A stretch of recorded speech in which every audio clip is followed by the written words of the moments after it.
Digital marketing का course मेरी classroom की हद तक ही होगा। फिर आपके पास कम से कम डेस्कटॉप होना चाहिए, ठीक है, ताकि आप जो कुछ मुझसे पढ़े इसकी प्रैक्टिस हो सके। अगर आप प्रैक्टिस नहीं करेंगे तो आपको कुछ समझ में नहीं आएगा। सो आपके पास डेस्कटॉप होना चाहिए, मतलब कोई शर्त नहीं है कि लैपटॉप हो, हाँ, डेस्कटॉप कंप्यूटर हो तो भी हमारा काम चलेगा।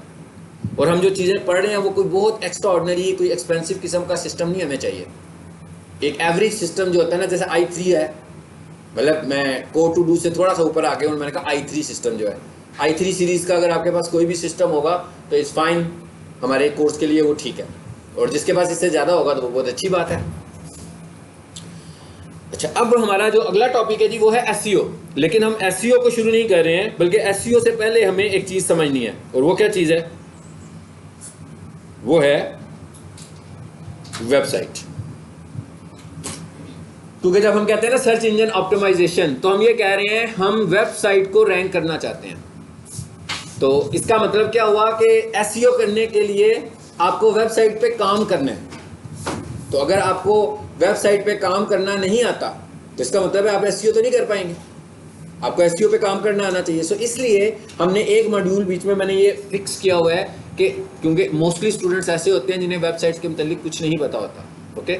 अब ये वेबसाइट डेवलपमेंट का कोर्स भी नहीं है, ये भी नहीं समझना, क्योंकि आपने जब एडमिशन लिया होगा तो आपने देखा होगा उन्होंने आपको एक वेबसाइट डेवलपमेंट का कोर्स अलग से भी ऑफर बताई होगी कि ये एक वेबसाइट डेवलपमेंट का कोर्स है। सो मैं खुद वेब डेवलपर नहीं हूँ, ओके, लेकिन मेरे पास जो वेबसाइट आती है मैं उस पर जाकर पूरा प्रॉपरली उस पर काम करता हूँ और उस वेबसाइट को ठीक करता हूँ। तो इसका मतलब क्या हुआ कि ज़रूरी नहीं है कि आप वेब डेवलपर हैं, हमें वेबसाइट्स को एडिट करना आना चाहिए, बस ये समझ लें कि हमें वेबसाइट में चेंजेस कैसे करनी है। न्यू स्टूडेंट्स हैं आप? ये भाई कौन न्यू स्टूडेंट है? आप प्रोफेसर से, और पीछे वाले दो में से इतनी दूर बैठोगे तो मुझे नए ही लगोगे ना। चलो ठीक है, अब कोई जगह भी नहीं है, बैठ जाए। तो इसका मतलब क्या हुआ, अब ये नहीं समझना कि कोई हम मुश्किल काम में पढ़ रहे हैं। कई लोग वेब डेवलपमेंट को एकदम समझते हैं कि शायद कोई प्रोग्रामिंग है तो बहुत मुश्किल है, हम नहीं कर पाएंगे। हमने उस तरह इस चीज़ को हमने उस तरह सीखना ही नहीं है। हमने वेबसाइट डेवलपमेंट को किस तरह सीखना है, बेसिकली वेब डेवलपमेंट भी नहीं हमने करनी। हमने ये करना है कि भाई मुझे कोई बंदा कहता है, जैसे मैं कहता हूँ भाई मैं एसईओ एक्सपर्ट हूँ, हाँ, तो मैं लोगों की वेबसाइट्स की एसईओ करता हूँ। अब कोई बंदा मुझे कहेगा भाई मेरी एसईओ कर दो, मेरी वेबसाइट की एसईओ कर दो, मेरी वेबसाइट को रैंक कर दो, जिसका मतलब क्या हुआ, मुझे तो उसकी वेबसाइट पे कुछ करना पड़ेगा, उसकी वेबसाइट पे कुछ काम करना है ना। अगर मैं वेबसाइट यूजर नहीं हूं, वेबसाइट यूजर होने का क्या मतलब है कि वेबसाइट बनी हुई एक वेबसाइट है, मतलब मैं नए सिरे से नहीं बना रहा, एक बनी बनाई वेबसाइट है, अगर मैं उसमें कोई चेंजेस नहीं कर सकता तो इसका मतलब है मैं एसईओ भी नहीं कर सकता। तो हमें इस काबिल होना है कि हमारे पास अगर कोई एक वेबसाइट आ जाए तो हम उसमें चेंजेस कैसे करेंगे, ठीक है। वही मैं आपको सिखाने लगा हूं कि आपने वेबसाइट को चेंजेस कैसे करनी है। तो इसलिए हमें थोड़ा सा पहले समझना पड़ेगा बेसिक वेबसाइट को, और इसके सिर्फ मेरे ख्याल से 3 लेक्चर्स होंगे, और अगर ज्यादा हुए तो 4 हो जाएंगे, इससे ज्यादा नहीं होंगे। इन 3 या 4 लेक्चर्स में से अगर किसी ने कोई एक लेक्चर भी मिस कर दिया तो फिर उसको बहुत मुश्किल होगी। मतलब ये 3-4 सेशन जो है वो रेगुलर आपने अटेंड करने हैं तभी। और याद रखें कि अब मैं एसईओ की बात कर रहा हूँ, तो एसईओ करने के लिए वेबसाइट एडिटिंग की जरूरत है। अब अगर आप वेबसाइट एडिटिंग में एक्सपर्ट नहीं होगे तो इसका मतलब क्या हुआ, एसईओ भी आपको समझ में नहीं आएगी किसी भी तरह से। खास तौर पर ऑन साइट एसईओ तो बिल्कुल ही समझ में नहीं आएगी। ऑन साइट एसईओ का क्या मतलब होता है, ऐसी एसईओ जो वेबसाइट पर चेंजेस करके हम करते हैं। एक होती है ऑफ साइट एसईओ, उसका मतलब क्या होता है, वो वेबसाइट पे चेंजेस नहीं करते बल्कि किसी और जगह पे काम कर रहे होते हैं। वो तो आ सकती है, लेकिन जो ऑन साइट एसईओ है और रैंक जो होनी है ना आपकी वेबसाइट है, वो ऑन साइट एसईओ से होता है। सो इसका मतलब ये हुआ कि हमें ये चीज़ समझनी है, लेकिन ये पहले से माइंड नहीं बनाना कि भाई ये क्या वेबसाइट बनाना शुरू हो गया तो ये तो बहुत मुश्किल है। तो ये काम तो मैंने 4 महीने पहले भी कोशिश की थी तो मुझे समझ में नहीं आया था, हाँ, और छोड़ दिया था।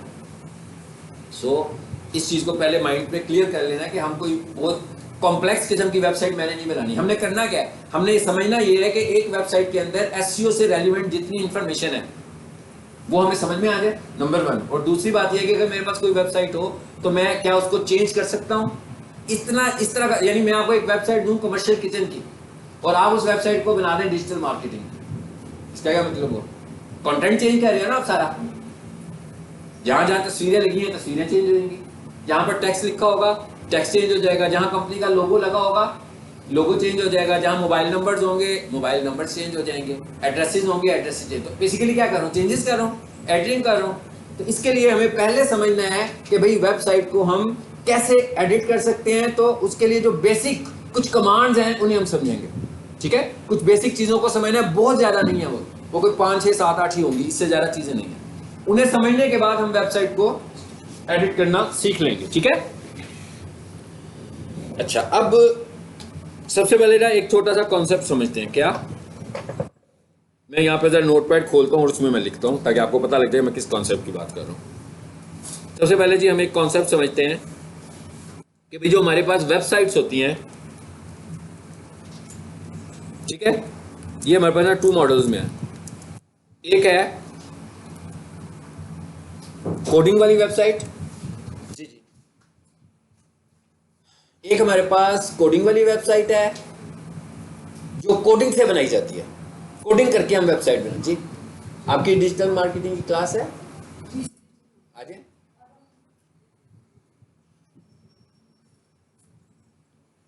दूसरी जो वेबसाइट होती है उसको हम बोलते हैं CMS। आप चेयर बेशक आगे ले, आपको मेरी आवाज इतनी दूर से आएगी नहीं, फर्स्ट डे वैसे ही नहीं आएगी। मैं क्या थोड़ी सी चेयर आई करने इधर, इधर ले आए बेशक।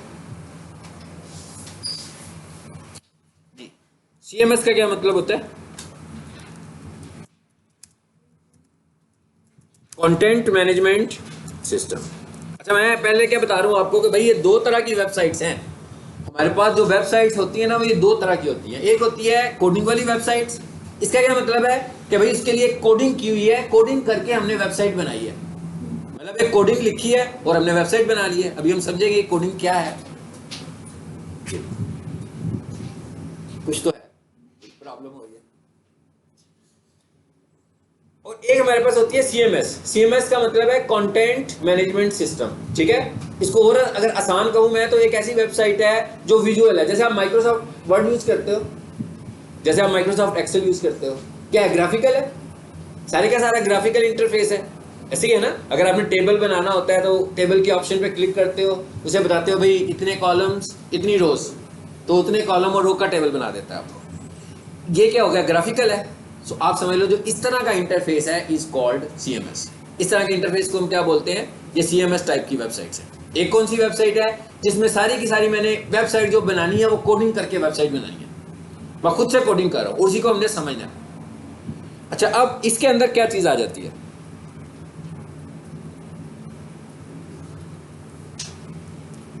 इसमें मोस्ट इंपॉर्टेंटली क्या आ जाता है जी, वर्डप्रेस के अंदर बनी हुई वेबसाइट्स। वर्डप्रेस हमारे पास एक प्लेटफॉर्म है जिसमें हम वेबसाइट्स बनाते हैं। इसी तरह ई-कॉमर्स का हमारे पास एक प्लेटफॉर्म है, उसको हम बोलते हैं शॉपिफाई, ठीक है।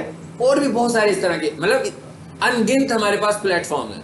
लेकिन ये ऐसे प्लेटफॉर्म्स हैं जो CMS टाइप के प्लेटफॉर्म्स हैं, मतलब इन प्लेटफॉर्म्स को हम बोलते हैं कि ये CMS प्लेटफॉर्म्स हैं। फिर मैं आपको बता रहा हूँ, हमने वर्डप्रेस की वेबसाइट खुद नहीं बनानी। मतलब अगर आपका मॉड्यूल क्या है, SEO का है, आपके पास जो क्लाइंट आएगा वो क्यों आएगा, वो कहेगा भाई मेरी वेबसाइट की SEO कर दो। इसका मतलब क्या है, उसके पास वेबसाइट है, वो अपनी वेबसाइट आपको देगा कि जनाब ये मेरी वेबसाइट है, ये इसका यूजर नेम और पासवर्ड है, इसे खोलकर आपने इसकी SEO परफॉर्म करनी है।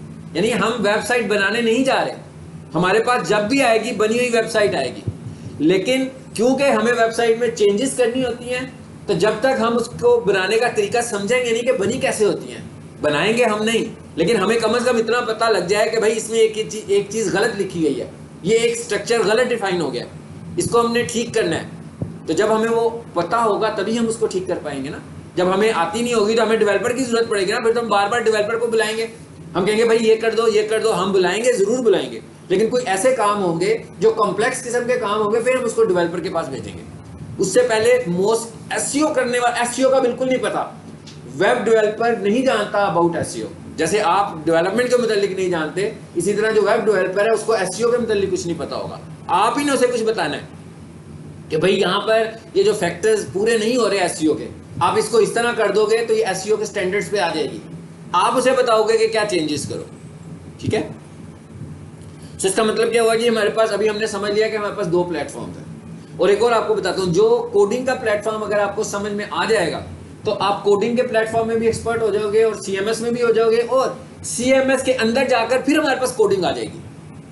यानी सीएम, क्योंकि जैसे हम कहते हैं ना किसी चीज का एक फ्रंट एंड होता है और एक किसी चीज का बैक एंड होता है।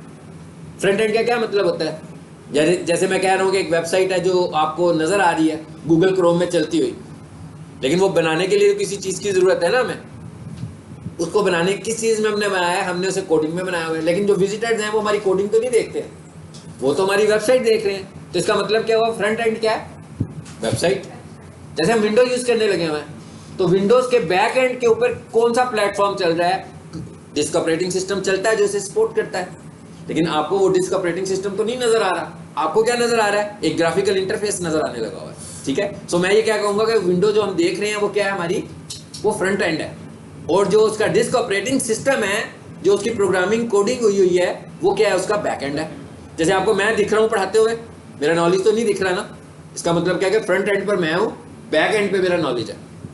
ठीक है, तो इसी तरह हम ये कह रहे हैं कि हर चीज का एक फ्रंट एंड होता है और एक बैक एंड होता है। यानी आप जो वेबसाइट बनाओगे, यानी आप गूगल पर लिखते हो yahoo.com, वेबसाइट खुल जाती है, google.com वेबसाइट खुल जाती है, तो इसका क्या मतलब है, ये फ्रंट एंड है कि बैक एंड है, ये फ्रंट एंड है किसी भी वेबसाइट का।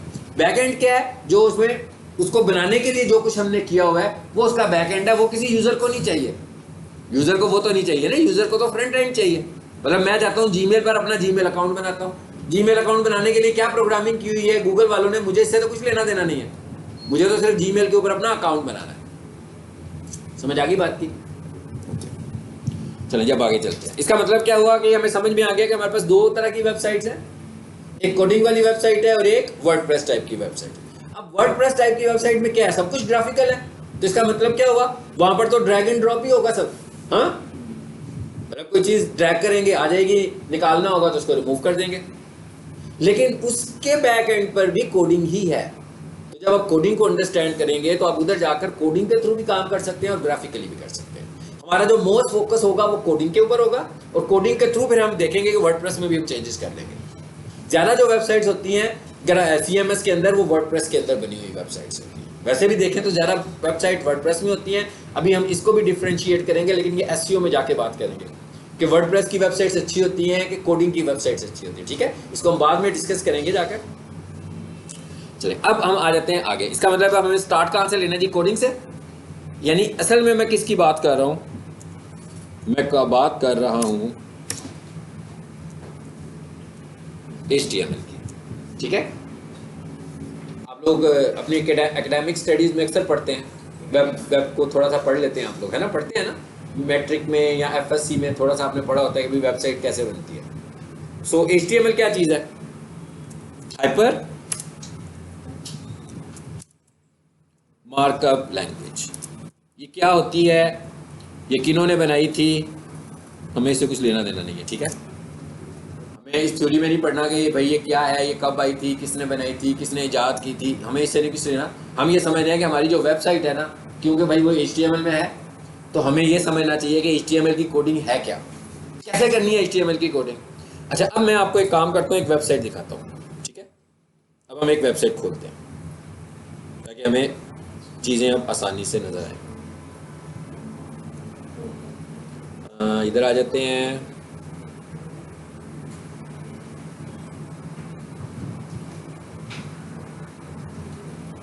जी आप देख रहे हैं कितनी सारी फाइलें जिनमें क्रोम का आइकॉन बना हुआ आ रहा है। हाँ, आ रहा है ना क्रोम का आइकॉन, और उनके आगे टाइप में देखें डिटेल में क्या लिखा हुआ है, क्रोम HTML लिखा हुआ है। हर किसी के आगे क्या लिखा हुआ है, क्रोम HTML। इसका क्या मतलब हुआ, ये किस तरह की फाइलें हैं, सारी की सारी HTML फाइल्स हैं। यानी हमें इससे ये पता लग रहा है कि भाई ये मैंने एक वेबसाइट खोली है, लेकिन उसके अंदर जो फाइलें बनी हुई हैं उनकी फाइल फॉर्मेट क्या है, HTML है। उनका जो फाइल फॉर्मेट है वो HTML है। सो इसका मतलब हम जो इसमें फाइल बना रहे हैं वो कैसी बना रहे हैं, HTML फाइल बना रहे हैं। हमने यही सीखना है कि ये फाइल बनती कैसे है। देखिएगा मैं इसमें से एक फाइल को खोलता हूँ और उसका नाम है इंडेक्स। आ रहा है नाम नजर आपको, फाइल का नाम लिखा हुआ है इंडेक्स। ठीक है, और टाइप क्या है इसकी, HTML। यानी फाइल का नाम इंडेक्स है, टाइप उसकी HTML है। मैं इसे जरा खोलता हूँ, जरा देखते हैं क्या खुलता है। अब मैंने इस पर डबल क्लिक किया तो ये क्रोम में खुलेगी, सबको पता है, ऐसे ही है ना। जब हम डबल क्लिक करेंगे तो क्रोम में खुलेगी ना फाइल हमारे पास। देखते हैं जब क्या खुलता है हमारे सामने। ओपन तो डबल क्लिक कर, सिंगल तो सिलेक्ट करने के लिए होता है ना। किसी आइटम को सिलेक्ट करना होगा तो सिंगल क्लिक कर देंगे, खोलना होगा तो डबल क्लिक कर देंगे। अब आपको फील हो गया कि ये पूरी की पूरी एक वेबसाइट खुलने लगी है। हाँ, और इस वक्त ये वेबसाइट कहां से खुल रही है? इस वक्त ये वेबसाइट मेरे कंप्यूटर से ओपन हो रही है। इसका मतलब क्या हुआ कि इस वक्त जो चीज मैं आपको दिखा रहा हूं ये ऑनलाइन तो नहीं है, ऐसे ही है ना, ऑनलाइन नहीं है, ऑफलाइन है। वेबसाइट तो ऑनलाइन होती है ना, तो यानी ये क्या चीज है बेसिकली? ये वो वेबसाइट है जो बनाई गई होगी और उसके बाद इसको लाइव किया होगा, इसी को लाइव किया होगा, इसी के वर्जन को लाइव किया होगा। अच्छा, अब ये वेबसाइट खुल गई है। किस तरह खुली है? एक फाइल से खुली है। सिर्फ एक फाइल पे मैंने क्लिक किया, एक फाइल को खोला तो ये फाइल खुल गई है। और क्या लिखा हुआ आ रहा है जरा देखें। अभी मैं आपको सिर्फ बेसिक चीजें बता रहा हूं कि आपके कॉन्सेप्ट स्ट्रांग हो। सबसे पहले आपका कॉन्सेप्ट होना चाहिए कि हम कर क्या रहे हैं, क्या चीज हम देख रहे हैं, क्या बनाने जा रहे हैं, हमें ये पता होना चाहिए। यानी मैंने क्या किया है, एक वेबसाइट खोली है, लेकिन वेबसाइट कैसे बनी हुई है? कॉम्बिनेशन ऑफ HTML फाइल्स और एक HTML की फाइल से वो खुल गई है। ऐसी है। कौन सी फाइल से खुली है? इंडेक्स से। और इस वक्त मैं कहां पर हूं? ऑफलाइन हूं। कैसे पता लग रहा है मुझे? मतलब अगर मैं आप मुझे खोलता हुआ ना देखते तो आपको कैसे पता लगता? ये URL आ रहा है और URL के सामने क्या लिखा हुआ है? फाइल। इसका क्या मतलब हुआ? हम ऑफलाइन है, फाइल है ये, मतलब इसका मतलब है ये फाइल है, वेबसाइट नहीं है, ये एक फाइल है। ठीक है, ये कंप्यूटर से चली है, इंटरनेट से नहीं चली है। यानी मुझे कैसे पता लगेगा? URL देखें, URL में अगर फाइल लिखा होगा तो इसका क्या मतलब? ऑफलाइन है। ओके, अब हम एक काम करते हैं कि मैंने जो वेबसाइट बनाई होगी ना, ये वाली नहीं होगी, इसी तरह की कोर होगी, मैं वो खोलता हूं। अब मैं खोलने लगूं नेट से। अब मैं इंटरनेट की फाइल को वेबसाइट खोलने लगूं। हाँ, पहले मैंने क्या खोला है? ऑफलाइन वेबसाइट खोली है जो मेरे कंप्यूटर पर है, सिर्फ कंप्यूटर से ही चलेगी बस। जब मैं बना रहा हूँ तो कंप्यूटर भी रखूंगा ना, जब कंप्लीट हो जाएगी फिर ही उसको लाइव करूंगा। कहाँ लाइव करूंगा ये भी हमने समझना है, लेकिन अभी हम इसको नहीं समझ रहे। अच्छा, अब मैं यहाँ पर कोई भी एक वेबसाइट सोफा की खोल देते हैं जी, सोफा।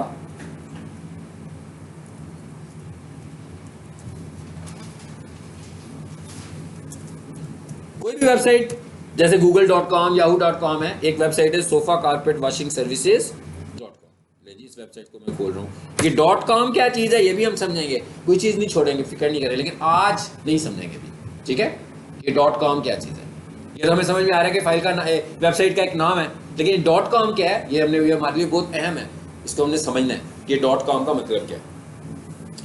अच्छा, अब मैं वेबसाइट खोल रहा हूँ। हाँ, अब हमारी वेबसाइट खुल रही है, इस दफ़ा हमारी वेबसाइट ओपन हो रही है। अभी हम देखेंगे जब ये खुल जाएगी तो हमें पता भी लगेगा कि ये क्या है। यहां तो नहीं फाइल लिखा हुआ, इसको जरा 1 मिनट इधर है और इस विंडो में खोलता हूं।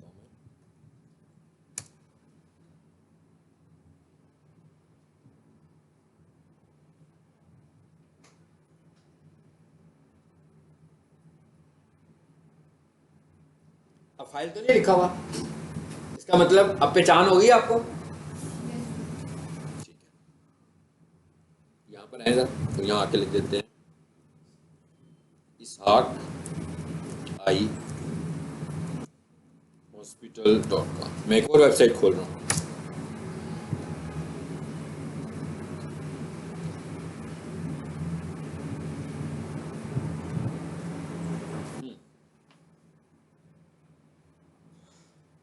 अब देखें जरा क्या लिखा हुआ है शुरू में, एक लॉक बना हुआ आ रहा है, एक लॉक बना हुआ है। ये तो मैं कंफर्म हो गया कि ये फाइल नहीं है, हो गया ना कंफर्म। अभी मैं सिर्फ यही बताना चाह रहा हूँ आपको, सिर्फ यही समझाना चाह रहा हूँ कि ये ऑफलाइन नहीं है, ये ऑनलाइन है। लेकिन इस दफा इसके साथ एक लॉक नजर आ रहा है, इधर लॉक नहीं नजर आ रहा है ना।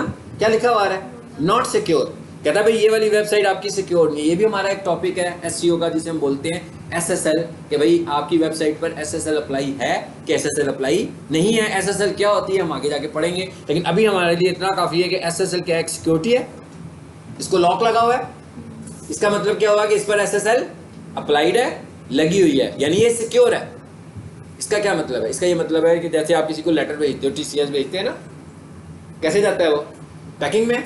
कुछ सामान भेजते हैं तो वो बॉक्स सील करके देते हैं, और जिसके पास पहुंचता है वही उसे खोलता है। अगर रास्ते में खुला हो तो जिसके पास जाएगा वो रिसीव भी नहीं करेगा, ऐसे ही है। तो इसका मतलब क्या होगा, वो सिक्योर डिलीवरी हुई ना। तो अगर वो आपका सामान ऐसे ही भेजते हैं लाइक दिस, तो अभी इसमें से आवाज़ आ रही है, जाते जाते और ज़्यादा आवाज़ें आनी शुरू हो जाएंगी, है ना, डिलीवरी पॉइंट पे पहुंचते पहुंचते कोई भी नहीं लेगा। इसी तरह वेबसाइट को भी जब हम ऑनलाइन डिलीवर कर रहे हैं, तो अगर ये ओपन होगी, सिक्योर नहीं होगी, तो कोई भी इसे हैक कर सकता है। अभी फिलहाल इतना ही काफ़ी है। तो हम कह रहे हैं नहीं भाई, इस पर सिक्योरिटी लगाते हैं। तो सिक्योरिटी भी हमें परचेज करनी पड़ती है। तो इसका मतलब क्या हुआ कि जिसके साथ नॉट सिक्योर लिखा हुआ है उनके पास परचेज सिक्योरिटी नहीं है, वो ओपन है। अगर हैक हो सकती हुई तो हो सकती है, ठीक है। जबकि ये वाली जो वेबसाइट है ये सिक्योर है। अब ये देखिए, ये सिक्योर की बात हो रही है, वायरस की बात नहीं हो रही है, ये भी ध्यान में रखिएगा। एक सिक्योरिटी है और एक वायरस है। वायरस कुछ और चीज़ है। हैक करने का तो मतलब है कि कोई बंदा ऑनरशिप आपकी चीज़ की ले लेगा। वायरस का मतलब है कोई भी बंदा आपकी चीज़ को इन्फेक्ट कर देगा। दो अलग अलग बातें हैं। इन्फेक्शन और चीज़ है और सिक्योरिटी और चीज़ है। अभी हम किसकी बात कर रहे हैं, सिक्योरिटी की बात कर रहे हैं, ठीक है। चलो, ये तो अब हमें समझ में आ गया कि भाई HTML फाइल क्या होती है, पता लग गया ना कि वेबसाइट उससे चल रही है। अब आपको पहले मैंने वेबसाइट खोल के दिखाई, तो किससे खोली हमने, इंडेक्स से। अब आपने नोट किया कि ये वाली वेबसाइट तो इंडेक्स से नहीं खुली। देखें इसका क्या नाम लिखा हुआ है, कि आगे लिखा है index.html, नहीं लिखा हुआ ना। अगर मैं इस वेबसाइट पर जाऊं, ये भी मैंने ऑनलाइन खोली है, इसमें भी नहीं लिखा हुआ। यानी एक चीज़ हमें और पता लग गया। क्या पता लगी हमें, एक और बात, कि भाई जब वेबसाइट हमारी ओपन होती है तो वो इंडेक्स की फाइल से नहीं खुलती है, बल्कि वो किस तरह खुलती है, हमारी वेबसाइट के नाम से। अब एक और चीज़ देखते हैं, क्या देखिएगा, मैं लिखता हूँ स्लैश, ठीक है। मैंने उसके आगे एक स्लैश लगाया, देख लें कैसा स्लैश है। भाई नहीं पता कौन सा लगना है तो वो पीछे वाला स्लैश देख लो, पता लग जाएगा। हाँ, HTTP के साथ भी तो स्लैशेस लगे हुए हैं ना, ओके। वही वाला स्लैश आपने यहाँ लगाना है। और यहाँ आकर मैं लिख लेता हूँ, क्या लिख रहा हूँ, क्या लिखा है मैंने, index.html, वही नाम लिख दिया ना दोबारा से, एंटर करें।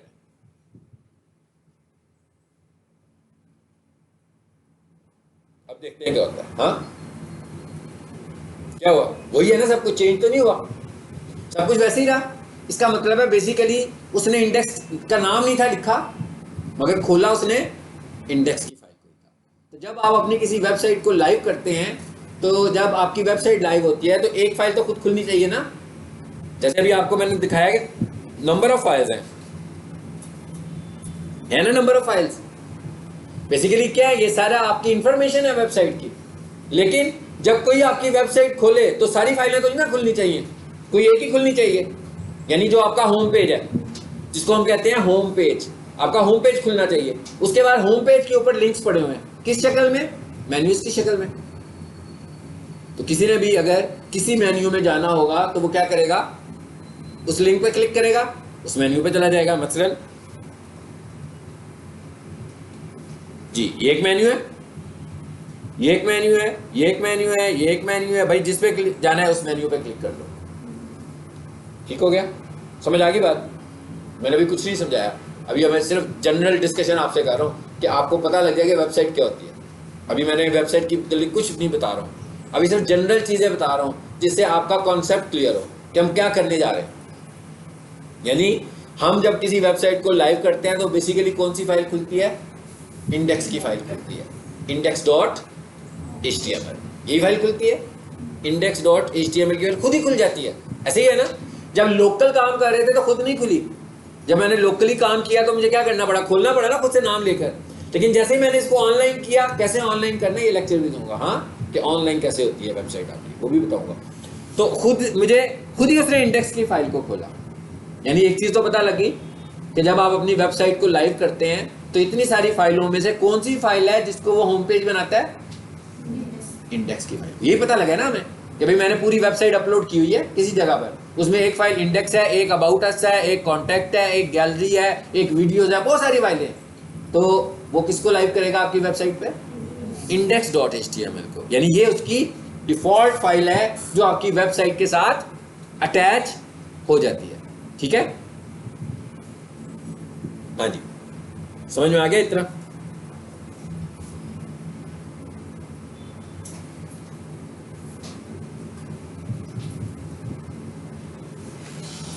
हाँ जी, परेशानी कोई हुई है? अभी मैंने कुछ नहीं बताया, अभी सिर्फ इन्फॉर्मेशन दे रहा हूँ मैं, इंट्रोडक्शन दिया अभी मैंने, अभी पढ़ाना नहीं मैंने शुरू किया। हाँ, ये इंट्रोडक्शन इसलिए दिया है कि ये इंट्रोडक्शन बड़ा ज़रूरी है, क्योंकि अक्सर स्टूडेंट्स जो होते हैं ना वो यहाँ पर आकर फंस जाते हैं, HTML में आके फंसते हैं, कहते हैं यार ये बड़ी मुश्किल है, अभी हालांकि बिल्कुल मुश्किल नहीं है, बहुत ही सिंपलेस्ट है। लेकिन क्योंकि ये कोडिंग है तो कोडिंग को वो समझते हैं कि शायद पता नहीं अभी हमें ज़ुबानी याद करना पड़ेगा इसको। बिल्कुल ज़ुबानी याद नहीं करना, आप देख के भी कर सकते हैं कोडिंग को। और अभी मैंने कोडिंग शुरू नहीं की, अभी तो मैंने आपको कोडिंग दिखाई भी नहीं इसकी। हाँ, अब हमने इसकी थोड़ी सी कोडिंग समझनी है। ये नहीं समझना अभी आपको मैं इसकी कोडिंग का लुक दिखाऊंगा तो आपने ये बिल्कुल नहीं समझना कि भाई ये इतनी लंबी चौड़ी कोडिंग मुझे सीखनी है, बिल्कुल नहीं सीखनी है आपने उसमें से चंद चीजें सीखनी है। वो कौन सी चंद चीजें हैं? वो चीजें हैं जो SEO से रिलेटेड है। बाकी की वेबसाइट से हमें कुछ नहीं लेना देना, हमने बाकी की वेबसाइट को छेड़ना भी नहीं है इसकी। चलिए अब आपको ड्राइंग कोडिंग दिखाऊं। जी, मैंने इस पे राइट क्लिक किया और यहाँ पे लिखा होगा जी, क्या लिखा हुआ है? पेज सोर्स लिखा हुआ है। कंट्रोल U कर दें या इस सेकंड लास्ट ऑप्शन पे क्लिक कर दें, राइट क्लिक करके वेबसाइट के ऊपर। जी, आगे कोडिंग ये देखिए, मैं जाता जाऊंगा, खत्म नहीं होगी। इसलिए मैंने इतनी लंबी कहानी आपको पहले सुनाई है कि आपने इसे देख के परेशान नहीं होना। इसमें से चंद चीजें हैं जो मैंने आपको पढ़ानी है, सिर्फ बहुत थोड़ी चीजें। मेरा ख्याल है कि 8 होंगे या 10 ऐसे एलिमेंट्स होंगे जो हमने पढ़ने हैं। वहां पर SEO है सारी की सारी। मैं कह सारी SEO उन्हीं चीजों के साथ करनी है, बाकी सब चीजों के साथ हमने नहीं छेड़ना। मिसाल के जैसे मैं कहूँ भाई मुझे इतना कुछ कॉम्प्लेक्स था, ये नजर आ रहा है जो, क्या मुझे इसका कुछ करना है? कुछ नहीं करना। किसका करना है वो मैं एक एक करके बताऊंगा आपको कि किस चीज का हमें करना है। और हम करेंगे कैसे? हम यहाँ से चीजों को पहले रिकग्नाइज करेंगे कि भाई हम किस चीज को देख रहे हैं। यहाँ से हम देखेंगे कि भाई ये चीज है तो इसका कोड कहाँ पे होगा। ठीक है, इतना समझ में आ गया? अब जरा हम देखते हैं कि बेसिकली ये है क्या? HTML फाइल है। तो सबसे पहले हमें पता होना चाहिए कि HTML फाइल बनती कैसे है तो HTML फाइल, वहां पर भी जो मैंने आपको चीजें दिखाई वो सारी HTML फाइल्स थी। तो हमें सबसे पहले क्या समझना चाहिए कि भाई HTML फाइल कैसे बनती है और HTML फाइल का स्ट्रक्चर क्या होता है। ऐसे ही है, मतलब इतना कुछ इसमें लिखा हुआ आ रहा है, जिसका मतलब कोई ना कोई स्ट्रक्चर तो है ना इसका, किसी स्ट्रक्चर को फॉलो करके लिखा हुआ है ना। तो हम पहले तो इसका स्ट्रक्चर समझते हैं और फिर इसको सेव करना सीखते हैं और फिर इसकी वो चीज़ें सीखते हैं जो हम सीखने जा रहे हैं। ठीक है, असल में ना हमें करना क्या है? करना ये है कि ये ऊपर नाम लिखा हुआ है, यहाँ पर माउस ड्रैग कर रहा हूँ। हाँ, हमें ये समझना है कि नाम कैसे लिखा हुआ है और अगर हमें इसे चेंज करना पड़े तो हम क्या करेंगे। इसके साथ एक तस्वीर भी नजर आ रही है आपको छोटी सी, भाई ये तस्वीर कैसे लगी हुई है, अगर हमें इसे चेंज करना पड़े तो हम कैसे चेंज कर सकते हैं। मतलब हमने जो करना है ना वो ये है। अच्छा, उसके बाद ये तस्वीर नजर आ रही है आपको और इसमें स्लाइडर है ना, बहुत सारी तस्वीरें हैं, ऐसे ही है। ये इमेजेस कैसे चेंज होंगे, अगर हमें चेंज करने पड़े तो ये इमेजेस कैसे चेंज होंगे ये हम सीखेंगे।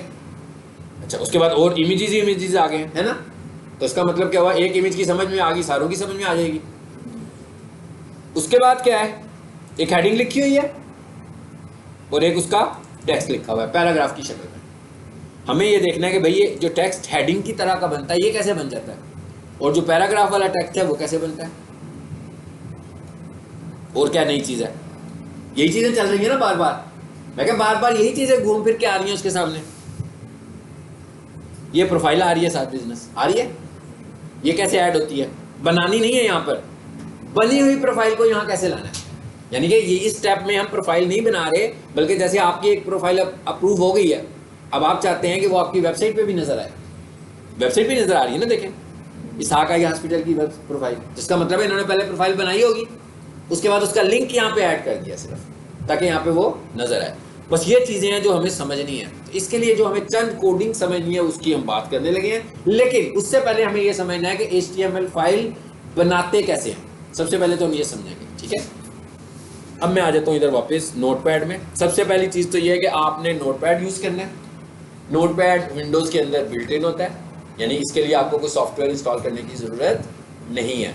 यानी नोटपैड अगर आपके पास विंडो है, और सब लोग विंडो 7 को ही ना यूज़ करें। हाँ, कई स्टूडेंट्स मैंने देखा उनके पास विंडो 7 होती है। विंडो 7 की सपोर्ट माइक्रोसॉफ्ट नहीं करता, तो जब आप कोई काम ऑनलाइन कर रहे होगे तो इसका मतलब है उसमें इश्यूज आएंगे अगर, तो वो रिजॉल्वेबल नहीं होंगे, क्योंकि माइक्रोसॉफ्ट ने विंडोज 7 की सपोर्ट खत्म कर दी हुई है। सपोर्ट का क्या मतलब है? अपडेट्स आती है ना, विंडोज की अपडेट्स आती हैं, तो 7 की अपडेट्स नहीं आती हैं। अब इसका मतलब क्या हुआ? क्रोम अपडेट हुआ, क्रोम का नया वर्जन आया, तो वो कह रहे हैं भाई 7 को तो हम अपडेट करेंगे ही नहीं, तो इसका मतलब वो तो वैसे का वैसे ही रहेगा, पुराना क्रोम ही रहेगा ना उसके ऊपर, वो अपडेट नहीं हो सकता। तो नए एप्लीकेशंस को भी आप यूज़ नहीं कर सकते विंडोज 7 के ऊपर, तो हमें नया वर्जन यूज़ करना है। विंडोज 10 यूज़ कर लें, 8 भी अभी उन्होंने बंद नहीं किया है, 8 भी यूज़ कर सकते हैं, लेकिन 8 इतनी बेहतर नहीं है, ज़्यादा बेहतर विंडोज 10 है आपके लिए। और आने वाले नए वर्जन पर भी एकदम शिफ्ट नहीं करना, ठीक है? इसलिए कि जब भी कोई नया वर्जन आता है तो इनिशियली उसका एक बीटा रिलीज होता है जिसमें काफ़ी सारे बग्स भी होते हैं, तो जो रिलायबल स्टेबल वर्जन हो आप उस पर ही काम करें, ठीक है? सो विंडो 10 बेहतर है इस वक्त, वैसे तो विंडोज 11 भी है, लेकिन window 10 is best for professionals. Professional काम करने के लिए विंडो 10 ठीक है। चलिए, अब ये मैंने खोल लिया नोटपैड, खोल लिया। सबसे पहले तो हम एक HTML फाइल का स्ट्रक्चर पढ़ते हैं कि भाई जो एक HTML फाइल है उसका स्ट्रक्चर क्या होता है। क्या स्ट्रक्चर का क्या मतलब है? फार्मूला समझ लें कि भाई उसके अंदर जो फाइलों के, इस फाइल के अंदर आपने जो इन्फॉर्मेशन देनी है वो कैसे देते हैं, किस फॉर्मेट के मुताबिक इसमें इंफॉर्मेशन देते हैं और इसमें हमने लिखना कैसे है। अब आपने चीज़ों को समझना है। अब हम सबसे पहले क्या बात करने जा रहे हैं? स्ट्रक्चर की बात कर रहे हैं कि हमारी जो HTML फाइल है, जो भी आपको मैंने फाइल दिखाई है ना कि HTML, और एक से ज़्यादा HTML फाइल्स थी, उनका स्ट्रक्चर समझने की कोशिश करते हैं कि फाइल का स्ट्रक्चर क्या है।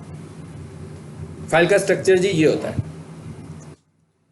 यहां पर मैंने लिखा HTML और लिखते हुए मैंने उसके शुरू में एक लेस देन लगाया और एक ग्रेटर देन एंड पे लगा दिया, और उसके बीच में जैसे आप कोई कोटेशन लिखते हैं तो कोटेशन लिखते हुए आप डबल कोटेशन लगा देते हो ना।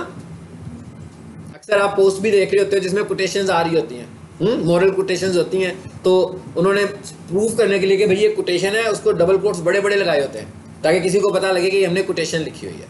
आप ये समझ लें कि अब हम नोटपैड में काम कर रहे हैं, नोटपैड में तो सिंपल टाइपिंग है, लेकिन हम क्या कहना चाह रहे हैं कि ये टाइपिंग नहीं है, बल्कि ये कोई इंटरनेट की लैंग्वेज है और हम इंटरनेट लैंग्वेज में कम्युनिकेट कर रहे हैं। तो उसको ये बताने के लिए हमने क्या किया, अपने टेक्स्ट को, अपने वर्ड को इनकोड कर दिया किसके अंदर, एक लेस देन और एक ग्रेटर देन के अंदर, और इसको हम बोलते हैं टैग। यानी ये जो है ना, ये क्या कहलाता है भाई? ये वो वाला टैग नहीं है जो हैशटैग नहीं है ये, हाँ, इट्स नॉट हैशटैग जो इंस्टाग्राम में होता है, जो फेसबुक पे होता है, बल्कि ये प्रोग्रामिंग टैग है। तो इसका मतलब मैंने कौन सा टैग यूज किया अभी? सबसे पहले HTML का टैग यूज किया, हाँ, सबसे पहले मैंने HTML का टैग यूज किया।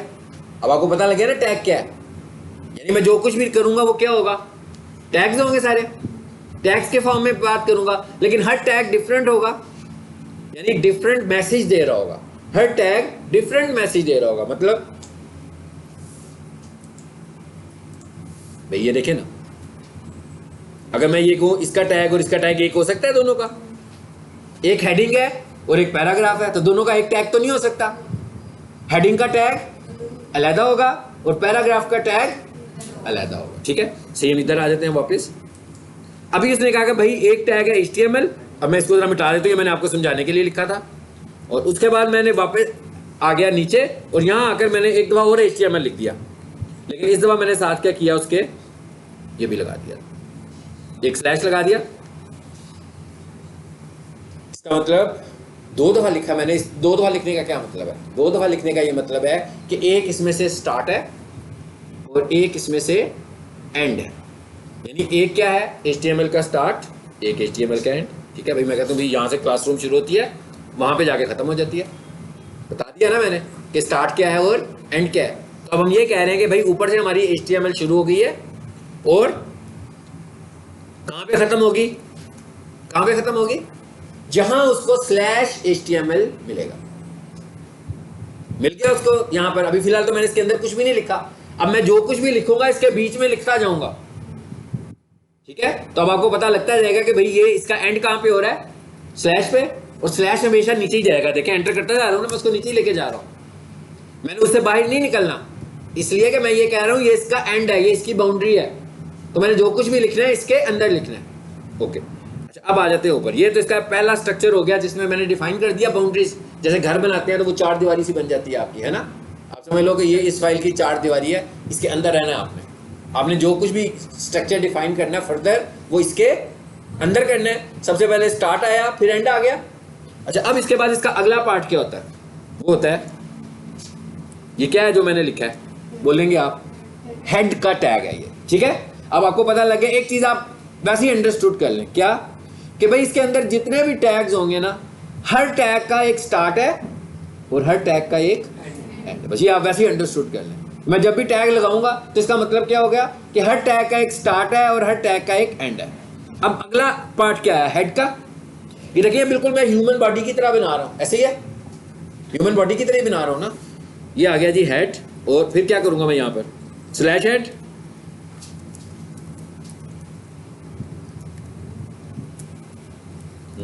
क्या किया मैंने,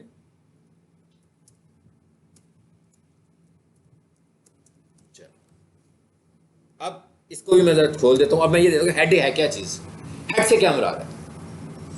ऐसी चीजें जो आपने अपनी वेबसाइट में डिक्लेयर करनी है, या जिसे मैं कहूं ऐसी चीजें जो मेरी वेबसाइट में डेफिनेशंस हैं, ठीक है, वो सब की सब कहां आएंगी?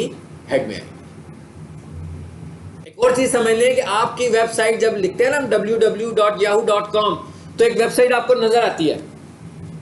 आपको पेज के ऊपर जो कुछ भी नजर आता है उसमें से कोई ऐसा हिस्सा नहीं होता जो हमने हेड पे लिखा हो। अब आपको ये भी पता लग गया कि हेड की चीजें प्रिंट नहीं हो रही हैं, पेज पे प्रिंट नहीं हो रही। मतलब ये आपको एक वेबसाइट नजर आ रही है ऊपर से नीचे तक, ऊपर से नीचे का मतलब ये व्हाइट एरिया की बात कर रहा हूं, सिर्फ इस व्हाइट एरिया की बात कर रहा हूं। इसमें से कुछ भी मैंने हेड में नहीं लिखा हुआ, इसमें एक कैरेक्टर भी हेड में नहीं है, तो हमें ये भी पता लग गया कि ये हेड का हिस्सा नहीं है। पता लग गया ना कि ये हेड का पार्ट नहीं है।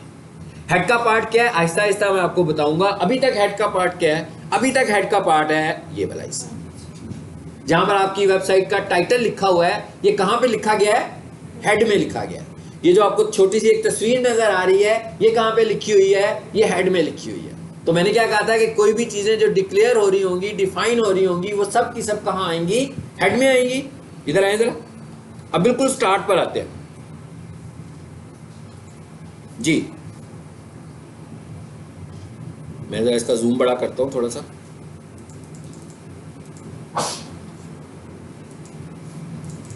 ये लाइन नंबर 12 को मैंने हाईलाइट कर दिया। ये 12 लाइनों में से सिर्फ अभी फिलहाल हमें इस लाइन को समझना है।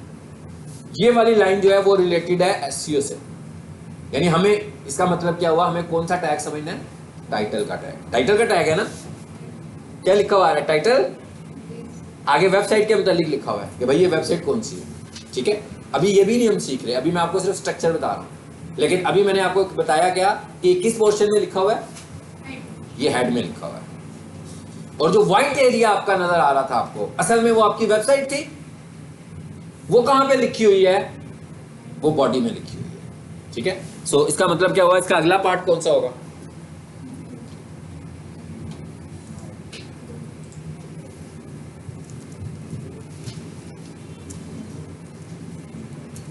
जी, अगला पार्ट कौन सा है इसका? बॉडी का। बिल्कुल ह्यूमन बॉडी की तरह ही है ना, जैसे हमारी स्ट्रक्चर है पूरा, इस फाइल का भी स्ट्रक्चर वैसा ही है। हाँ, बॉडी का हिस्सा कौन सा है? अगर वेबसाइट को देखें तो बॉडी का हिस्सा कौन सा है? जो आपकी वेबसाइट है। आप पीक सोल्यूशन की वेबसाइट पर जाते हैं तो कितनी सारी इंफॉर्मेशन आपको नजर आती है, वो कहां पे लिखी हुई है? बॉडी में। आप गूगल खोलते हो तो वहां पे जाके कुछ सर्च करते हो तो वो कौन सा हिस्सा है? बॉडी का। आप जियो.tv की वेबसाइट खोलेंगे तो सारी न्यूज पढ़ते हैं आप, वो कहां लिखी हुई है? बॉडी में। सो इसका मतलब क्या हुआ कि ये वाला जो सारा डाटा है, कौन सा डाटा? ये वाला, ये जिसको मैं ड्रैग कर रहा हूं, ये सारा कहां लिखा हुआ है हमने? बॉडी में। अच्छा, अब उसके बाद है तो ये भी बॉडी, लेकिन अगर मैं चाहूं तो मैं ये कह सकता हूं कि भाई ये जो एंड वाला हिस्सा है ना, ये फुटर है, ठीक है। एंड वाला जो हिस्सा है हम कहते हैं ये फुटर है। इसका क्या मतलब हुआ कि भाई जो चीज मैंने आखिर में लिखी है ये बॉटम है इसका, तो ये क्या है? फुटर है। तो जिस चीज को आप बॉटम शो करना चाहेंगे उसको हम क्या करेंगे? सबसे आखिर में लिख देंगे, और वो क्या कहलाएगा, फुटर। हमें डिफाइन करने की फिलहाल कोई जरूरत नहीं है। इधर आ जाते हैं जी अब। इसका मतलब जो जो कुछ मैंने यहाँ डिफाइन करना होगा यहाँ लिखता जाऊंगा मैं। ये मैं लिख रहा हूँ ना, पढ़ा जा रहा है आपसे क्या लिख रहा हूँ? कुछ नहीं पढ़ा जा रहा। ये जो जो हमने करना होगा यहाँ पे टाइप करेंगे, जो आहिस्ता आहिस्ता मैं आपको आगे बताऊंगा कि हमें कौन सी चीजें हैं, 2-3 चीजें जो हमें हेड में चाहिए। हमें कोई अपनी मर्जी से हेड की बहुत ज्यादा चीजें नहीं चाहिए। बस हेड के लिए आपको सिर्फ एक कॉन्सेप्ट याद रखना है कि आपने कुछ डिक्लेयर करना है, आपने कुछ डिफाइन करना है, तो आपने कहाँ लिखना है, हेड में लिखना है। आपकी पेज है जो, चाहे वो आपकी पेज का स्लाइडर है, चाहे वो आपके पेज का मेन्यू है, चाहे वो आपके पेज का पैराग्राफ है, चाहे वो आपके पेज की तस्वीरें हैं, वो कहाँ पे आएंगी, बॉडी में आएंगी। ये मैंने आपको इसका सारे का सारा स्ट्रक्चर बताया अभी सिर्फ। हाँ, अभी हमने इसमें कुछ लिखा अभी भी कुछ नहीं है। हाँ, कुछ नहीं टाइप किया मैंने, ये मैंने वैसे डॉट डॉट लगा दिया कि यहाँ पर हम लिखेंगे जो कुछ हमने अपनी वेबसाइट को डिफाइन करना है, यहाँ पे करना है। ये स्ट्रक्चर है हमारा। और आपने देखा कि हर किसी का स्टार्ट था और हर किसी का एंड है, ऐसे ही है। तो इसके जो मेन कंपोनेंट्स हैं, जो मेन टैग्स हैं, वो कौन कौन से हैं, HTML, हेड और बॉडी। इनके अंदर सारी वेबसाइट हम बनाने लगे हुए हैं। तो अगर आप किसी भी वेबसाइट को राइट क्लिक करके उसका कोड चेक करेंगे तो उसमें आपको HTML भी नजर आएगा, स्टार्ट HTML भी नजर आएगा, एंड HTML भी नजर आएगा, स्टार्ट हेड भी नजर आएगा, एंड हेड भी नजर आएगा, स्टार्ट बॉडी भी नजर आएगी और एंड बॉडी भी नजर आएगी। और अब हम सबसे पहले काम करते हैं कि जो हमारा पहला टैग है उसको इस्तेमाल करते हैं, और फिर अब हम आगे ये देख लेते हैं कि इस फाइल में सेव कैसे होना है। सेव भी तो करना है ना। मैंने आपको वेबसाइट चलाकर दिखाई ऑफलाइन और ऑनलाइन। इसका मतलब क्या हुआ कि वो दोनों फाइलों से ही चली है ना, कोई ना कोई फाइल तो बनी होगी जो चल रही है। जो लाइव है वो मैंने फाइल को ही अपलोड किया हुआ है। तो अब हम ये देखने लगे भाई ये कैसे होगा। तो अभी हम एक टैग और देखते हैं, कौन सा,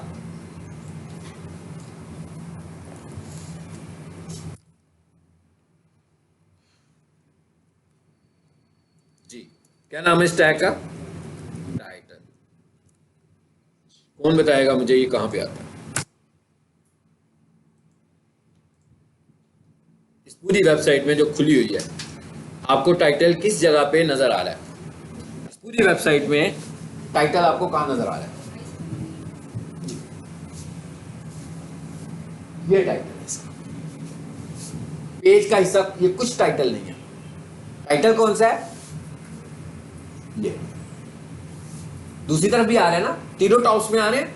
यानी वो जो URL से ऊपर वाला पार्ट है जहां से आपकी वेबसाइट खुलती है, वो कौन सा हिस्सा होता है आपका, टाइटल वाला हिस्सा होता है। तो इसका मतलब ये हुआ कि आप टाइटल में जो कुछ भी लिखोगे वो कहां पे नजर आएगा आपको, पेज पे तो नजर नहीं आएगा, इस एरिया में तो नहीं नजर आएगा, वो कहां नजर आएगा, ऊपर वाले हिस्से में नजर आएगा। सबको पता लग गया कि टाइटल कहां शो होता है। और टाइटल जो है सबसे बड़ा की फैक्टर है SEO का। यानी हमने जो वेबसाइट रैंक करनी है ना, उसको सबसे पहले हमने उधर लिखना है, उस जगह पे लिखवा कर रैंक करवाना है हमने जिस वेबसाइट को। इसलिए हम ये कह रहे थे कि भाई हमें वेबसाइट की समझ होनी चाहिए। अगर आप उस जगह को एडिट नहीं कर सकते तो आप तो नहीं कर सकते ना SEO। आपको ना पता हो, आपको छोड़ो भाई, हम नहीं देखते वेबसाइट को, हमने तो SEO करनी है। तो आप कैसे इसके टाइटल को अंडरस्टैंड करेंगे और कैसे इसके टाइटल को मॉडिफाई करेंगे? इसका टाइटल जो है आप लिख सकते हो अबाउट 60 to 70 कैरेक्टर्स। यानी हम कितना बड़ा टाइटल लिख सकते हैं, 60 से लेकर 70 कैरेक्टर्स तक हम इसको टाइटल दे सकते हैं।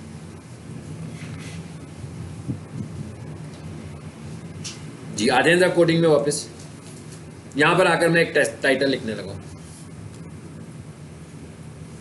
Best computer college for digital marketing. ये मैंने अपना टाइटल बना दिया। मैंने और तो कुछ नहीं लिखा अभी तक। ये जो डॉट डॉट लिखे हैं ये भी मिटा देता हूं। यानी अब मैं एक फाइल बनाने जा रहा हूं HTML की, ठीक है, और उस फाइल में मैंने अभी क्या दिया है, सिर्फ टाइटल दिया है। इसका मतलब पेज पे तो कुछ भी नहीं नजर आना चाहिए, हमें पेज खाली होना चाहिए हमारा। अब हम इसे सेव करना चाह रहे हैं। अब हम देखते हैं हमने इसे सेव कैसे करना है। हाँ, इसे सेव करने का क्या तरीका है जी। यहां से आ जाते हैं फाइल में,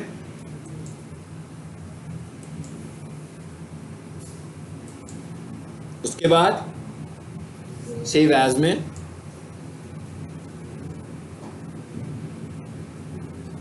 अब वो आपसे पूछा किस जगह पे सेव करेंगे इसे, आप लोकेशन पूछ रहे हैं ना। सेव एज भाई बताओ कहाँ इस वक्त कहाँ सेव हो रहा है, सिक्योरिटी में, ऐसे ही है ना। लेकिन हम यहाँ नहीं सेव करना चाहते। मैं यूँ करता हूँ कि इसे जहाँ आपके मैं लेक्चर सेव करता हूँ ना, मैं इसे वहाँ ले जाता हूँ। पीक में आ जाते हैं, TM कैंट में आ जाते हैं, और आई थिंक 276 आपका था, ये यही था ना। यहाँ पर मैं एक फोल्डर बनाता हूँ आज की तारीख का।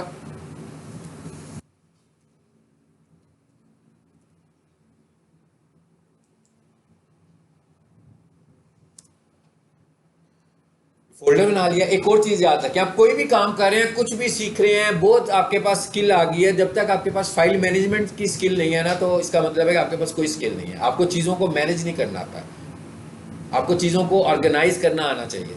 सो आपको अपना डाटा ऑर्गेनाइज फॉर्म में अपने पास स्टोर करना है। आप देख रहे हैं ना, मैं लेक्चर्स को ऑर्गेनाइज करके स्टोर करता हूँ। DM कैंट का एक फोल्डर बनाया हुआ है, उसके अंदर जो नया बैच खुलता है उसका फोल्डर बना देता हूँ। रोजाना जब क्लास लेता हूँ एक फोल्डर बनाता हूँ, उसके अंदर फाइल रख देता हूँ। तो जब आपका कोर्स कंप्लीट होगा, मेरे लिए पहचानना बहुत आसान होगा कि कौन सा कोर्स आपका था, किस किस तरीके को मैंने पढ़ाया था, क्या क्या पढ़ाया था। सारी चीज़ें मेरे पास एक ऑर्गेनाइज फॉर्म में पड़ी होंगी। और इसी तरह जितने कोर्सेज मैं पढ़ा चुका हूँ वो सारा मेरे पास डाटा ऑर्गेनाइज फॉर्म में पड़ा हुआ है। यानी मुझे पता होगा कि मैंने किस तरीके को किसको क्या पढ़ाया था टॉपिक। तो आपने हमेशा चीज़ों को ऑर्गेनाइज करना। ये नहीं है कि फाइल सेव करने आए और आपको भी नहीं पता लगा कि फाइल कहाँ सेव कर रहे हैं। कभी वो डेस्कटॉप पे सेव होती है, कभी वो माई डॉक्यूमेंट्स में सेव होती है, कभी वो वीडियोस में सेव हो जाती है। तो आप अपना डाटा ऑर्गेनाइज करें, नंबर 1। नंबर 2, आप कभी भी अपना डाटा C ड्राइव पे सेव ना करें, ठीक है। क्योंकि C ड्राइव पर आपकी विंडोज़ होती है। अगर आपकी कभी विंडो करप्ट होगी तो साथ में आपका सारा डाटा भी जाएगा। लेकिन अगर आप अपना डाटा E ड्राइव पे सेव कर रहे होंगे, यानी अदर दैन C ड्राइव, कोई सी भी ड्राइव, तो आपकी विंडो अगर ख़राब हो भी जाती है, आप नई विंडो इंस्टॉल किसी से करवाएंगे तो C पे ही कराएंगे ना। E ड्राइव तो वैसे की वैसी पड़ी हुई है। तो जैसे विंडो इंस्टॉल होगी आपका डाटा रिस्टोर हो जाएगा, यानी आपका सारे का सारा डाटा फिर वापस आ जाएगा, ठीक है। अच्छा, अब हम बात कर रहे हैं सेव करने की। यहाँ पर आकर फाइल का नाम रखना है हमें। जरा एक चीज़ देखें क्या लिखा हुआ है नीचे, टेक्स्ट डॉक्यूमेंट। मतलब इतना तो सबको पता होगा ना कि नोटपैड विंडोज की एक बिल्ट इन एसेसरी है। और ये क्यों है, इसका पर्पस क्या है? टेक्स्ट फाइल बनाने के लिए। मतलब ये कोई फॉर्मेट नहीं है, वर्ड की तरह का काम भी नहीं इसमें होता। सिंपल टाइपिंग अगर आपने करनी होती है तो कहाँ करते हैं? नोटपैड में करते हैं। लेकिन आपको पता है मैं क्या करा रहा हूँ? क्या आपको लग रहा है कि मैं इसे सिंपल टाइपिंग करवा रहा हूँ? क्या मैं इसे कोई टेक्स्ट फाइल बनाना चाहता हूँ? आपको लग रहा है मैं टेक्स्ट फाइल बना रहा हूँ? हम कैसी फाइल बना रहे हैं? हम एक HTML फाइल बना रहे हैं ना, कोडिंग कर रहे हैं। हम एक HTML फाइल बनाना चाहते हैं। तो ये तो कंफर्म हो गया ना ये टेक्स्ट फाइल नहीं है। कि किसी स्टूडेंट को ये डाउट तो नहीं है कि ये टेक्स्ट फाइल है। ये टेक्स्ट फाइल नहीं है। तो इसका मतलब है कि मुझे अब नोटपैड को बताना पड़ेगा कि भाई ये टेक्स्ट फाइल नहीं है। कैसे बताना मैंने ये? मैं इधर आता हूँ नीचे और यहाँ आके क्या कर देते हैं? All file. चलो, अभी हमने सिर्फ ये इन्फॉर्मेशन दी है नोटपैड को कि भाई मैं जो फाइल बनाने आया हूँ वो टेक्स्ट फाइल नहीं है। कैसे बताया मैंने ये? ऑल फाइल्स करके। ये मैंने कैसे बताया? ऑल फाइल्स करके। अब मैं यहाँ आता हूँ और यहाँ आकर फाइल का नाम लिख दूँ। कोई भी नाम रखना चाहते हैं, जैसे मैं कह देता हूँ भाई फर्स्ट, आपकी मर्जी आपने क्या नाम रखना है। .html। ये डॉट क्या है? पहले मैंने फाइल का नाम रखा, फिर मैंने डॉट लगाया, फिर मैंने एक और नाम रखा। ऐसे ही है, मैंने दो नाम रखे ना। बेसिकली जो आपकी फाइल होती है वो दो हिस्सों पर मुश्तमिल होती है। एक फाइल का नाम होता है और एक उसकी एक्सटेंशन होती है। एक फाइल का नाम और एक उसकी एक्सटेंशन। डॉट से पहले नाम, डॉट के बाद एक्सटेंशन। हमारी जो HTML फाइल है उसकी जो एक्सटेंशन है वो .html है। डॉट नहीं, HTML है। लेकिन आनी कब है? डॉट के बाद आनी है, ठीक है। सो आपने जब फाइल का नाम रखना होगा, पहले नाम रखें, फिर डॉट लगाएं और फिर HTML। यानी हर फाइल की एक्सटेंशन, हर HTML फाइल की एक्सटेंशन आपने बताना, मैंने नहीं बताना। क्या होगी? HTML होगी। मैंने कहा हर HTML फाइल की एक्सटेंशन HTML होगी। यानी फाइल का नाम फर्स्ट भी हो सकता है, सेकंड भी हो सकता है, थर्ड भी हो सकता है, ठीक है ना। कमर्शियल किचन भी हो सकता है, गैलरी भी हो सकता है, मगर उसकी एक्सटेंशन क्या होगी? HTML। यानी हमारे पास दो एक्सटेंशन होती हैं, चाहे तो .html रख लें, चाहे तो .html रख लें। हम आमतौर पर HTML रखते हैं, इसलिए कि जो होस्टिंग होती है वो सपोर्ट करती है 4 कैरेक्टर वाली HTML को, ठीक है। लो जी, फाइल बन गई हमारी फर्स्ट डॉट HTML। अभी हमने क्या सीखा है वाला, हमने देखा कि स्ट्रक्चर क्या होता है एक HTML फाइल का, वो समझ लिया हमने एक टैग एक्स्ट्रा समझा, कौन सा, टाइटल का। मैंने क्या बताया, टाइटल की लेंथ कितनी होती है, 60 to 70 कैरेक्टर्स हम रख सकते हैं, इससे ज्यादा रखेंगे कोई प्रॉब्लम नहीं है, लेकिन ये SEO फ्रेंडली नहीं है। कम भी हो सकती है, मिसाल के तौर पर आपको 30 कैरेक्टर्स में आपका टाइटल पूरा हो रहा है, तो जब मैं आपको SEO बताऊंगा तो फिर आपको फील होगा कि आप कम की बात नहीं करेंगे, हम चाहेंगे कि हमें ज्यादा मिले, क्योंकि यहीं से तो हमने ऑप्टिमाइज करना है, इस जगह से हमने अपनी वेबसाइट को रैंक करना है। उसके बाद मैंने क्या किया, सेव एज में गया हूँ, नीचे से टाइप्स को क्या किया, क्योंकि बाय डिफॉल्ट तो अगर आप टाइप को चेंज नहीं करोगे तो कैसी फाइल बनेगी, टेक्स्ट फाइल, वो तो नहीं बनानी, वो तो चलेगी नहीं, एग्जीक्यूट ही नहीं होगी। तो सबसे पहले आपने क्या करना है, ऑल फाइल्स, उसके बाद आपने फाइल का कोई सा भी नाम रखना है, मगर उसकी एक्सटेंशन .html ही रखनी है। ठीक है, आ जाते हैं, सेव करें जी, काम खत्म हो गया हमारा जी। कहां पर रखा था, मैं उसको फोल्डर को खोलता हूं और इस फाइल को मैं आपको चला कर दिखाता हूं।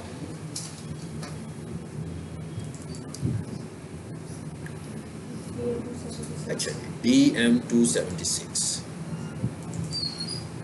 देखें, इसके साथ भी आ गया क्रोम का आइकन। अगर आप घर में प्रैक्टिस करें और क्रोम का आइकन ना आए तो इसका मतलब है आपने टेक्स्ट फाइल बनाई है। इस पे डबल क्लिक कीजिए, पेज खाली, कुछ होना चाहिए था पेज पे कि नहीं होना चाहिए था, होना चाहिए, पेज पे कुछ होना चाहिए था, नहीं कुछ नहीं होना चाहिए, पेज पे कुछ नहीं होना चाहिए था। मैंने आपसे क्या कहा था, पेज बॉडी है, बॉडी नहीं अभी हमने की, हाँ हमने कहा क्या किया है, हेड किया है, हेड कहाँ पे था, टाइटल कहाँ पे था, हेड में था, जरा चेक करें, जो हमने टाइटल दिया वो आगे आ गया। अभी हमने टाइटल के नीचे हेड है कि टाइटल को हेड कहेंगे, आपने जवाब देना है इसका, मैंने नहीं देना, समझना भी है समझाना भी है मुझे। मैंने सबसे पहले क्या बनाया था, स्ट्रक्चर, और स्ट्रक्चर में क्या बनाया था, हेड। उसके बाद अब हम टैग्स में आए हैं, अब हम टैग्स पढ़ने शुरू हो गए हैं, यानी ये जो टाइटल का टैग है ये हेड में आता है, हेड स्ट्रक्चर है, बॉडी स्ट्रक्चर है, HTML स्ट्रक्चर है। उसके बाद अब हम जो चीजें पढ़े हैं वो भी टैग्स, लेकिन वो स्ट्रक्चरल टैग्स हैं, पूरा स्ट्रक्चर डिफाइन कर रहे हैं, जबकि उसके अंदर जब हमने टाइटल लिखना होगा तो हम टाइटल का टैग इस्तेमाल करेंगे। बस इससे ज़्यादा मैंने नहीं कुछ बताया आज। यानी आज के लेक्चर का एंड ये है कि हम लोगों ने एक HTML फाइल बनाना सीखी है कि HTML फाइल कैसे बनाते हैं, और उससे पहले हमने स्ट्रक्चर सीखा है। ये जिसके पास भी कंप्यूटर है घर में और नोटपैड हर किसी की विंडो में होता है, आप इसे नोटपैड को खोल के उसमें ये वाली फाइल बना के इसकी प्रैक्टिस कर सकते हैं। एक फाइल ना बनाएं, 4-5 फाइलें बनाएं मुख्तलिफ नामों के साथ, ताकि आपको ये कॉन्सेप्ट समझ में आए। अब अगर हमने जो वेबसाइट हमारी है, आपको ये तो पता लग गया कि जो हमारी वेबसाइट का कंटेंट है क्या वो हेड में है, नो, हमारी वेबसाइट का कंटेंट कहाँ है, बॉडी के अंदर है, जो भी हमने आज नहीं पढ़ी है वो अगली क्लास में हम पढ़ेंगे। ठीक है, अब हमने कुछ टैग्स पढ़ने हैं, जैसे अभी एक टैग पढ़ लिया ना, यही समझ लें कि बस इस तरह के कुछ टैग्स पढ़ने हैं हमने, ताकि अगर हमारे पास कोई वेबसाइट आए उसका टाइटल ठीक ना लिखा हो तो हमें पता हो कि भाई ये टाइटल गलत है, इसको चेंज कैसे करना है। आपको ये पता होना चाहिए ना कि टाइटल ठीक नहीं बनाया हुआ हमने। ठीक है, ले ये लेक्चर हमारा हो गया आज का।